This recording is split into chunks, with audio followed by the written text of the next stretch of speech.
Hello guys, happy Deepavali. আর আজকে কালী পুজোর দিন। তো আমি সকাল থেকে খুবই ব্যস্ত ছিলাম, একটু ভিডিও করতে পারিনি। তো এখন একটু ভিডিওটা করছি সমস্ত কাজ কমপ্লিট করে নেওয়ার পরে। তো সেটাই তোমাদের সঙ্গে শেয়ার করছি। তো কিছু মনে করো না প্লিজ। আর দেখতে পাচ্ছ এখন আমি প্রদীপগুলো সাজিয়ে নিয়েছি, দিয়ে এবারে সব জায়গায় প্রদীপ দেওয়া হচ্ছে, দুয়ারে সব জায়গায়। এবং ঠাকুর থানটাতেও চারিদিকে প্রদীপ দিয়ে সাজানো হয়েছে। তারপরে প্রণাম করা হলো, একটা বড় প্রদীপ দেওয়া হয়েছে, ওইটা সারা রাত জ্বলবে এইটা, সেই জন্য বেশি করে তেল দিয়ে দিয়েছি। আর সব জায়গায় আলো করে দিয়েছি ঘরে প্রদীপ দিয়ে।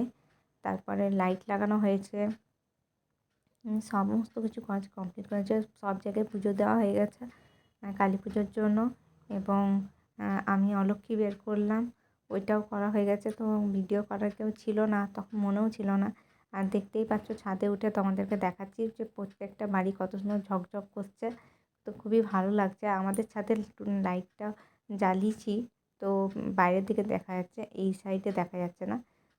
তো আর এক সাইডে অন্ধকার দেখা যাচ্ছে, কারণ ওই সাইডেরটা লাইটটা আমি পারিনি করতে। দিয়ে এই যে ঠাকুর টানটা লাইটটা বন্ধ করে দেখালাম কত সুন্দর আলো। তারপরে এখানে এলাম, পুজো দিলাম।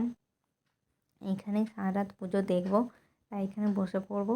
তো এই পর্যন্ত আমার ব্লগটা ভালো লাগলে সাপোর্ট করো, অনেক ভালোবাসা দিও। আর তোমরাও কালী পুজো কেমন কাটালে একটু কমেন্ট করে জানিও।